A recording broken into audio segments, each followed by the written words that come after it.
بسم الله الرحمن الرحیم. السلام علیکم ورحمت الله وبرکاته. نن دا ویډیو زه کراچۍ کې چې کوم طوفان را روان دی بې پر جای د هغې باره کې جوړوم. دا زه نه لږ مصروفه یم، دا ویډیو به زر جوړوم، وروسته به بیا ایډیټینګ کوم. د طوفان او د باران سیلاب نه بچ کېدو لپاره دا ویډیو ده. نو ټولو اول خبره خو دا ده چې په کوم ملکونه دي ایډوانس، نو هلته کې د 100 کالو فلډ پلان وي. د دې مطلب دا دی چې په یو ایزي علاقه کې 100 کاله مخکې پورې طوفان سیلاب راغلی، نو هغې سره یو نقشه وي، هغې کې مطلب دا دی چې دا نوټیفای کړي چې دا دلته کې سیلاب څومره راغلی دی او څومره اوچته پورې اوبه ختلي دي. نو داسې دغه چې کوم دي داسې فلډ پلانټس موږ سره پکار دي. دویم چې کوم دی ویدر فارکاسټ دی، چې موسم آګاهي خبر موږ سره وي، نو موږ به چې کوم دی د سیلابونو طوفانونو نه بچ کېدی شو. ټولو نه اهم خبره په سیلاب کې چې کوم دی اول دا پریوینټ کول دي، چې مطلب لکه سیلاب د سره را نه شي. نو سیلاب ختمولو لپاره ټولو نه ضروري څیز چې کوم دی هغه پلانټیشن یا بوټي لګول دي. چې څومره زیاتې ونې تاسو په ښارونو کې په ملک کې ولګوئ، نو دا د سیلاب د کمولو ذریعه جوړیږي. دا ټري کینوپي چې کومه ده، لکه دغه چې کوم دی دا ونه دا د یو چترۍ په رنګ کار کوي، په دې باندې چې 15 منټه او په غټې ونې باندې 20 منټه یا نیمه ګنټه هم باران وشي، دې نه یو څاڅکي اوبه ښکته نه راځي.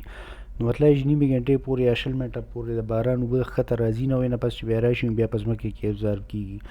دویم د سیلاب نه بچ کېدو طریقه دا ده چې تاسو په کورونو کې تاسو سره چې کوم ځایونه د کار ځایونه دي کې کچه ځمکه یا داسې فرش ساتئ چې پکې اوبه جذب کېږي. چې کله تاسو پوخ سیمټي فرش جوړ کړئ هغې کې اوبه جذب کېږي نه، او دا اوبه ډایرکټ بهر نالۍ ته وځي، او دغه رنګ د ټول کلي او د ښار اوبه چې را شاملې شي، نو دې نه مخکې سیلاب جوړېږي. نو پخو فرشونو او دې څیزونو نه ځان ساتئ. دا ښکته کویان هم وچوئ او د سیلاب ذریعه هم جوړېږي. دې نه علاوه په بعضې ښارونو کې اوس رین واټر هارویسټینګ ټینکس جوړ شوي دي، داسې ټینکۍ ښکته په اوبو کې د ګټرو په مثال چې هغې باندې د باران اوبه هغې ته اول ځي.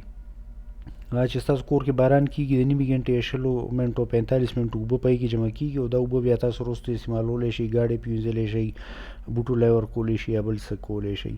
دغه رنګ د اوبو ښه استعمال افیشنټ استعمال هم چې کوم دی سیلاب او داسې څیزونه کموي. دا خو سیلاب نه اول د پریوینټ کولو طریقه ده. بیا چې کله راشي نه به څنګه بچ کېږي، دې طریقه یو دا ده چې ځان سره فلډ بیریئر ساتئ، داسې بندونه چې هغه سیلاب رکولی شي. مثلا د چا کور داسې دی چې ته سیلاب راتلو ختلی، نو تاسو ځان سره اول نه د شګو بوجۍ ساتئ، نو بس هغه سړی په دروازه کې او نالو په خوله کې کېږي، نو هغه به چې کوم دی ستاسو کور ته دننه د سیلاب اوبه نه راځي.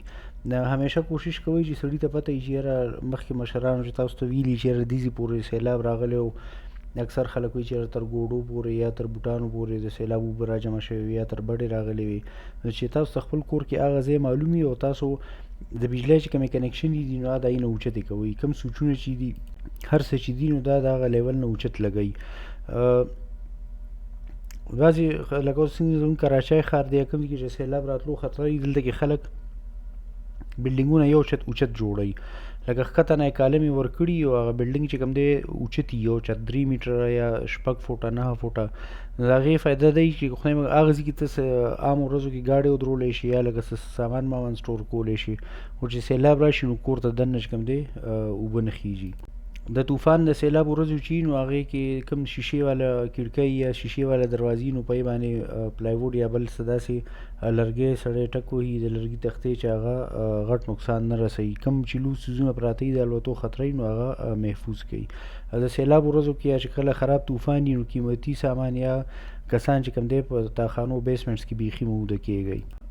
ارلی فلډ وارننګ سیسټمز داسې سیسټم چې مطلب لکه د بر نه سیلاب را روان وي، مثلا کراچۍ ښکته ده او د بره سوات او کې پي کې نه او پنجاب نه اوبه راځي، نو هلته چې کوم دی په نهرونو په دریاونو باندې کیمرې لګېدلي، هغه کیمرې هر وخت آنلاین وي.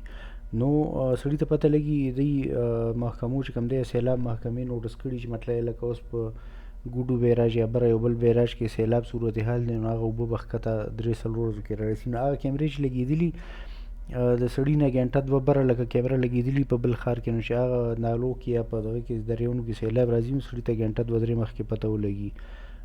دا کیمرې آنلاین او تاسو په انټرنیټ باندې فیسبوک باندې واتساپ ګروپونو کې کتلی شي، داسې کیمرې خلکو انسټال کړي. سیلاب چې کله هم تیر شي مخې سره چې کومې اوبه ولاړې دا لرې کول پکار دي، ځکه چې دې کې بیا ماشي کېږي او دا د بیمارو سبب او پینډیمکس ځینې جوړي. همیشه داسې سیزونو باندې ووټ ورکوئ چې مطلب یې لکه په پیسو یا په دغه ووټ نه وي ورکول پکار، داسې تکړه خلکو له ووټ ورکول پکار وي چې لکه ستاسو ښار کې د سیلاب خطرې وي، چې هغې دپاره لوکل ګورنمنټس کې دې دپاره کار وکړي. فرسټ ایډ کټس ځان سره کور کې او په کلي کې ساتل پکار دي. کومو علاقو کې سیلاب خطرې وي نو هلته داسې کښتۍ میلاویږي چې د هوا نه ډکېږي، انفلیټیبل بوټ سي، څنګه چې د ګاډي د ټیر ټوپي دغه شانتې هوا نه ډکېږي او هغه مطلب لکه کم ځای نیسي او د ضرورت ټایم کې استعمالولی شي. داسې علاقو کې ځوانانو له پکار دي چې د لمبا چل ول ورځي او لایف جیکټس چې کوم وي، تاسو اکثر سویمنګ پول کې به خلک لیدلي چې سویمنګ پول کې خلک لامبي نو لایف جیکټس اچوي، نو دغه لایف جیکټس اچول پکار دي. اوښ خوراک ایمرجنسي کې داسې ځای کې خل اوچت پکار دي چې سیلاب اوبه ورته نه رسي او دغسې دوایانې هم محفوظ ساتل پکار دي.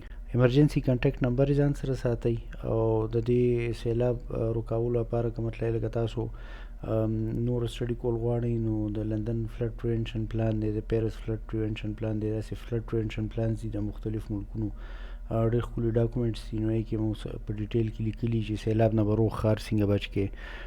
د دې چینل نور ویډیوز لایک کړئ، کمنټ یې کړئ، شیر یې کړئ، که څه څیز پکې مانه مس شوی یا غلط شوي یا راته مینشن کړئ او الله دې زموږ د ټولو حفاظت وکړي. نن د کراچۍ باره کې سیلاب پیشنګویي شوې ده، الله دې په ټولو باندې خپل رحم وکړي.